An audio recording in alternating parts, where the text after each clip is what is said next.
No, qué cosas. En fin, déjeme saludar al doctor Jesús López Almejo, profesor de Relaciones Internacionales, quien siempre tiene a bien los viernes analizar para nosotros los temas más importantes. Querido Jesús, te saludo con mucho gusto, te abrazo, ¿cómo te va? Hola Vicente, muy contento como cada viernes de colaborar con Sin Censura para hablar de temas internacionales con tu audiencia. Oye, antes de entrarle a los temas, ¿cómo ves? Yo exagero cuando digo no tienen vergüenza estos personajes. Ya no sé ni qué decirle a la gente para exhibirlos, pero si no los exhibo, sentiría que estoy traicionando, faltándole a mi gremio, a este gremio de la comunicación tan noble y tan importante para el pueblo, para la gente de a pie. Tienes a los Rivapalacio, tienes a los Loret, a los López Dóriga, que andan peor que nunca, más bravos que nunca.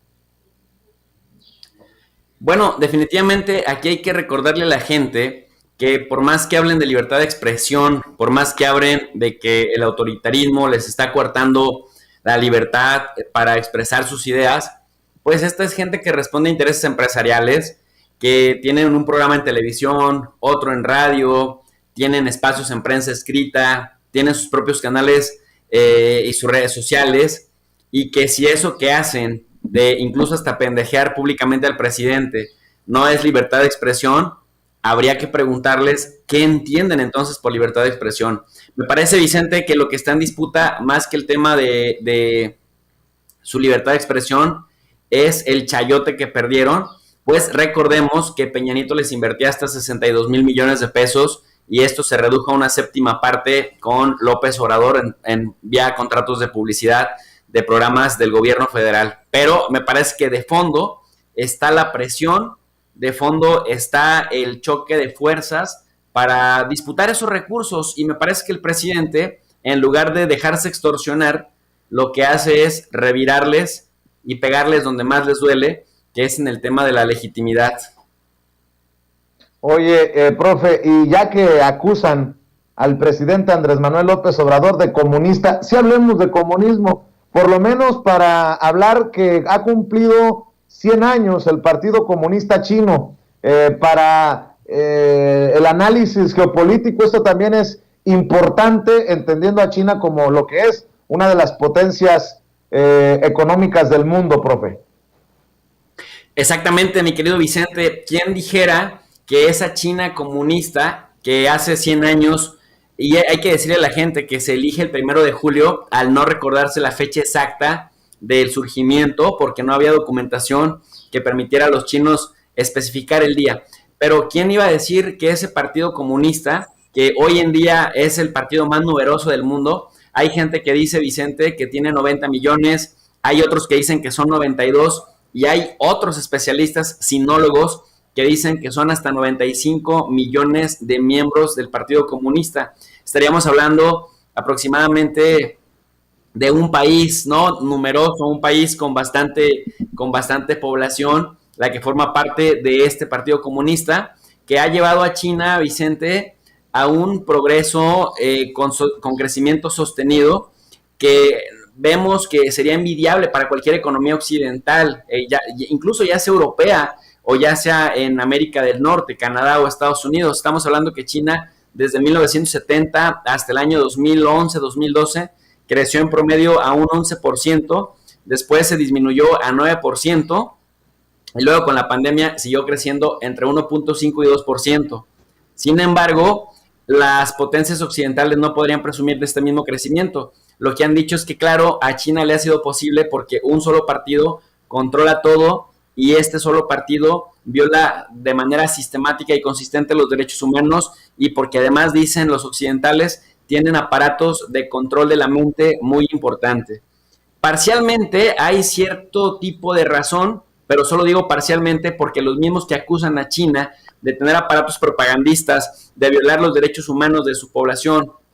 y de recurrir a técnicas de explotación laboral para mantener el crecimiento sostenido, son los mismos que también lo hacen al interior de sus fronteras a través del sistema neoliberal, y son exactamente los mismos que también violan los derechos humanos dentro y fuera de sus fronteras, pero que a diferencia del Partido Comunista Chino, no crecen lo que ha crecido China, que a diferencia del Partido Comunista, no logran tener el control territorial, la verdadera ocupación que tiene China al interior de sus fronteras, y que por otro lado tampoco han logrado tener el desarrollo tecnológico de manera sostenida y expansiva como lo está teniendo China. Entonces, sí hablamos de críticas que parecieran más bien basadas en el temor a que ya no puedan seguir abusando de China como lo estaban haciendo en décadas anteriores, Vicente, cuando China era rural, cuando China era agraria y cuando China, por cierto, no tenía armas nucleares, porque eso también hay que destacar del Partido Comunista, que bajo su liderazgo, en el año de 1972, cuando se restablecen relaciones con Estados Unidos, después de una dolorosa e intensa guerra civil contra el Kuomintang, que sería como los panistas de China, que pierden la guerra civil contra los comunistas y que tienen que irse a refugiar a Taiwán, a Taipei. Recordemos que esa era la China a la que la comunidad internacional reconocía en el Consejo de Seguridad, pero a raíz de que en 1972 China y Estados Unidos, con la visita de Richard Nixon a China, regularizan, se me fue la palabra, pero establecen y normalizan, esa es la palabra, normalizan sus relaciones. Entonces el China-Taipei, Taiwán, sale del Consejo de Seguridad, entra a la China continental, y desde entonces también China impulsa un programa nuclear con fines pacíficos, pero también con fines bélicos. Y al hacer parte de esta comunidad de potencias nucleares y al tener también un lugar en el Consejo de Seguridad de las Naciones Unidas, pues China hace parte del concierto de naciones, desplazando progresivamente, Vicente, el centro de gravedad de la política de los asuntos mundiales de Europa y de Estados Unidos hacia Asia. O sea, Asia con H y C, Asia continente sin H y con S. Ándale, pues ahí está la referencia y la explicación, el análisis que hace el profesor. Y déjame preguntarte también, profe, porque me llamó la atención que mencionaras que quieres hablar del aumento al salario mínimo en El Salvador. Han minimizado, desestimado los esfuerzos del presidente Andrés Manuel López Obrador en México por elevar el salario mínimo, pero en El Salvador pues siguen básicamente los mismos pasos. Cuéntame, es creo del 20%, es un duro, fuerte aumento. Sí, mira, Vicente, me gusta hablar del tema de El Salvador porque últimamente Nayib Bukele ha estado dando pasos en una dirección muy similar a la del presidente Andrés Manuel López Obrador. Se utilizan lenguajes parecidos, los de antes, los medios chayoteros, los medios tradicionales, que al perder su chayote no dejan margen de maniobra para la actuación política sin alguna crítica denostativa. La relación de los medios tradicionales con las cúpulas empresariales salvadoreñas, a su vez vinculadas a funcionarios del FMLN, que era el PRD, digamos la anterior izquierda salvadoreña, que hicieron exactamente lo mismo que los del PRD en México, que es aliarse con el PAN. Entonces imagínate esa izquierda que se alía con lo más podrido y lo más recalcitrante de la derecha, que allá en El Salvador es arena, que sería el PAN, que aquí es tierra, ¿no? O lodo. Pero entonces Nayib Bukele va teniendo un panorama similar, guardadas sean las proporciones, a lo que nos encontramos en México. Ha ido combatiendo a las élites empresariales, también mediáticas y políticas, a todas las ha ido barriendo poco a poco, ha descubierto las corruptelas de los empresarios con los políticos de Arena y del FMLN, y también los vínculos de estos con los medios de comunicación. La diferencia es que Nayib Bukele se ha metido a la cárcel, vaya, por ejemplo, a la esposa del expresidente Funes y a su suegro de Funes, y el mismo Funes, hoy se dice, digamos que sería el equivalente al Felipe Calderón mexicano, se dice perseguido político. Otra cosa que ha hecho Nayib Bukele es desafiar de alguna manera la dolarización que existe en El Salvador al aprobar como moneda de curso legal al Bitcoin, y también les dice: no es obligatorio su uso, es voluntario, pero sirve para que haya margen de maniobra. Primero, para evitar pagar las tasas de interés que se pagan, y segundo, para saber cómo se va moviendo el dinero y con ello combatir el lavado de dinero. Pero también otra cosa importante con el salario mínimo. Me parece muy interesante, Vicente, que Nayib Bukele está aplicando medidas keynesianas. Recordemos que el keynesianismo es una teoría política que surge de John Maynard Keynes o Keynes, que viene de la Gran Bretaña de 1936 como respuesta al colapso de 1929 de Wall Street, cuando se habla, Vicente, de que las fuerzas del mercado solitas se autorregulan, que era lo que decía la economía ortodoxa, el liberalismo económico. Pues resulta que el keynesianismo les dice, pues este es el estudio de caso que nos permite identificar que no necesariamente cuando hay anarquía del mercado, cuando el mercado se intenta regular con la oferta y la demanda y que la mano invisible les ayuda a encontrar el punto en el que son más efectivos y el punto de equilibrio, pues resulta que hay un desastre y hay un colapso, y los mismos que piden que el Estado no intervenga en la regulación de la economía, pues son los mismos que luego corren cuando hay una crisis a pedirle al Estado que intervenga para que les ayude, digamos, a amortizar sus deudas, que les respalde y que con el dinero público, pues, regularice nuevamente la economía. Bueno, el keynesianismo dice que el Estado es el encargado, Vicente, sin ser un Estado paternalista, más bien un Estado creativo, que el Estado tiene que tener instituciones fuertes para generar demanda agregada y también para ampliar las opciones laborales. Luego, entonces, un Estado, un gobierno, para que la gente nos entienda, porque fíjate que el otro día me pasó una cosa muy chistosa. Yo hablaba de El Salvador como un Estado, decía el Estado salvadoreño, porque en las relaciones internacionales, pues así le llamamos a los países, ¿no? Y también al aparato de gobierno, el Estado mexicano, el Estado salvadoreño, y la gente como que no entendía el lenguaje, y me reclamaron, es que El Salvador no es un Estado, es un país de Centroamérica. Bueno, hago la aclaración, cuando me refiero al Estado, me refiero al aparato de gobierno, al tecnicismo con el que nos referimos en la ciencia política y en las relaciones internacionales al aparato de gobierno, que entonces tiene la obligación de ampliar la demanda o de tener demanda agregada. ¿Qué significa esto? Que al ayudar a la población incrementando el salario, incentivando el empleo, atrayendo inversión, entonces la gente se vuelve más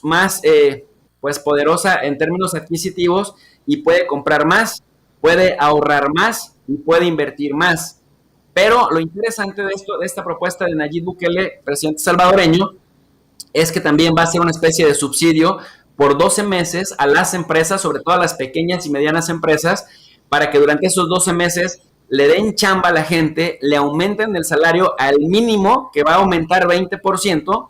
y durante 12 meses es el gobierno salvadoreño el que va a estar pagando ese aumento, en lo que las empresas tienen ese periodo, ese margen de maniobra para crecer, para estabilizarse, y para que una vez que el gobierno le retire esa ayuda en el mes número 13, ya las empresas por sí solas puedan seguir caminando, pero respetando el aumento del salario mínimo en 20%, con lo cual Nayib Bukele espera corregir otros vicios relacionados con desincentivar la delictividad, desincentivar también la migración al exterior, con el lema de que si la gente quiere migrar, que migre por gusto, pero no por necesidad, que también es una frase muy parecida del presidente López Obrador. Y la otra, Vicente, muy interesante, que esto va acompañado de la creación de infraestructura, sobre todo en la zona metropolitana de San Salvador, con un tren que va a agilizar también la movilidad en el país, también con la construcción de un estadio de fútbol y una biblioteca espectacular. Es decir, va acompañado, pues, no solamente de discursos sin acciones, sino también de inversión en infraestructura, que es prácticamente, Vicente, lo que nosotros llamamos en economía o en relaciones internacionales o incluso en la ciencia política, un modelo keynesiano que vamos a observar qué resultados da en el mediano plazo. Muy bien, pues estaremos al pendiente y como siempre nosotros también comprometidos con las trincheras independientes como las tuyas. Profe, ¿por qué no cerramos invitando a la gente para que te siga en YouTube, para que te siga en Twitter? Pues invito a toda la gente para que nos siga en el canal de Tu Profe de RI. Tu Profe de RI, RI significa Relaciones Internacionales, y justamente nos dedicamos a analizar la geopolítica, las organizaciones internacionales, desde la teoría de relaciones internacionales, para dar herramientas de análisis de manera gratuita para todas las personas. Y recordarles, Vicente, que el valor agregado que tiene nuestro canal de Tu Profe de RI es que en la descripción de cada video dejamos una lectura en formato PDF completamente gratuita en español, que todo el mundo la puede descargar. Son lecturas de revistas, de editoriales universitarias todas reconocidas a nivel nacional e internacional, con la finalidad, pues, de que el único requisito que tenga la gente para aprender sea tener ganas de aprender a analizar las relaciones internacionales. Muy bien, profe, te mando un abrazo y nos vemos aquí el próximo viernes o antes si lo amerita la noticia. Un abrazo, Vicente, y muchas gracias como siempre por la colaboración.